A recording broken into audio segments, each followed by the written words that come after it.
Okay, Dezo, I'm gonna try and explain this. I'll talk a little slower because I know that I rattle through an awful lot of stuff.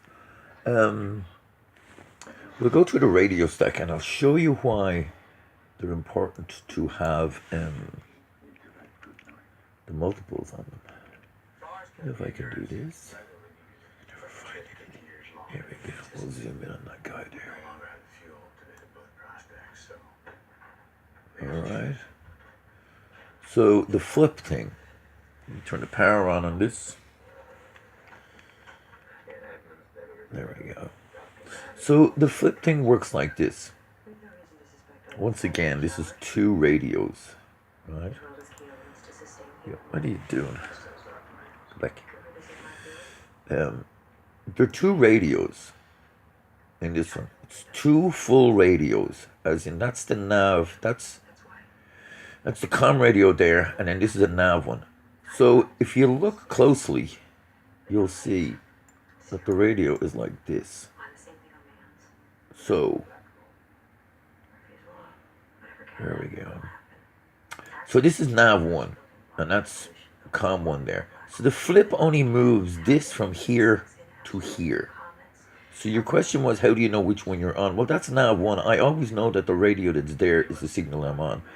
And you're flipping them for the reason is the flip button. You see them, you jump from one side to the other. That's all it does. So the one that you're setting is the standby one. And then you flip to this. The reason for that is, like on the nav here, I would be using, if I can get the map view for you. I can see if that'll focus in. See if I can put up some airports, some nav aids. So like if I was leaving the airport here where I am, I'd be leaving in this direction. Now I would use one of the navigation aids to tell me that on the because the navigation aids run the autopilot. So the autopilot runs on nav 1, nav 2, and GPS or the other computer, which is, I keep forgetting the letter on that. So that's the input for autopilot. So the reason you need a nav 1 and a nav 2 or a standby on it, a minimum of one radio with a standby on it, is because the second setting, so the first settings, I would be flying out in this direction, and when I get far enough out, it's going to pick up another radio signal. So on the second stack, on the nav 2, I would have the second radio picking up that, just to let me know it's coming. So I'm running on one nav, and when I hit the second one is showing up on nav 2 for me, I hit the standby button and it flips the radio on nav 1 over to 2. Or not to 1 to 2, the standby over to the one that I'm running on. And then the plane will actually hang a right automatically with autopilot. I know that sounds very complicated. I might just make a video of me flying a small flight and setting that up. Maybe I'll do that today. That would be better for you. Another thing I wanted to show you as well is, get out of that. Where are we going with this? Okay, I wanted to show you something as well. I have my keyboard set, because I made all these bits and pieces of paper and stuff. But these here are set for the nav radios, and if you look, when I press plus or minus on my keyboard, I'm stuck in something else here now. In the flight plan. Okay, here we go. Be back on the keyboard. So if I touch my keyboard here, oh, it's on the comm one there. It's on the one on the right hand side.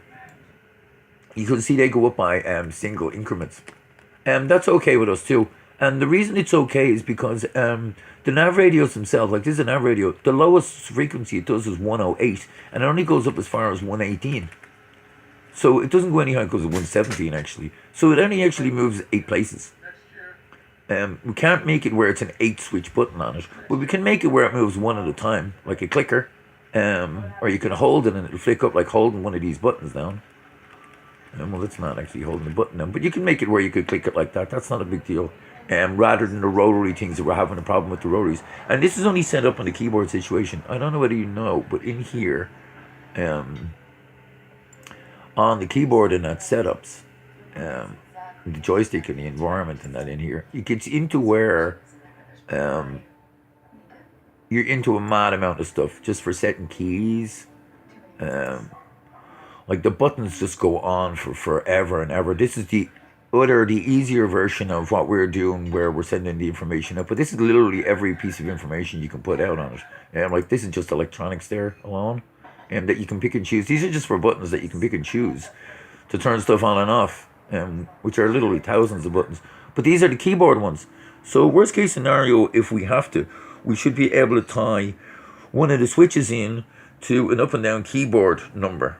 I know that I've said that before as well, but we might end up doing that just for handiness for certain things, and by emulating the keyboard.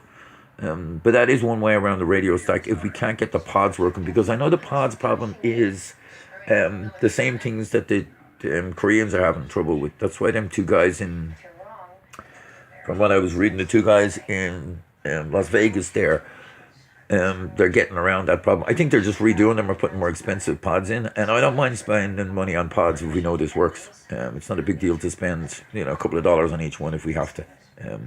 I don't think that's going to be the end of the world.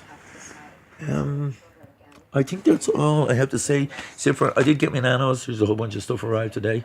Got my nanos. I have no wires yet, but I do have the Arduinos and all the other bits and pieces. Software on the computer. I rebuilt the computer as well. It's running smooth as butter. And I rebuilt the xplane as well. So I'm going to back this version of this xplane up as well. Because it seems to have nearly everything working on it fairly smoothly with no major hiccups in it so far. Well, I mean, I haven't broke it so far. That's it. As you can see, panels are going to start looking like something shortly. That's about all. And I'll talk to you soon.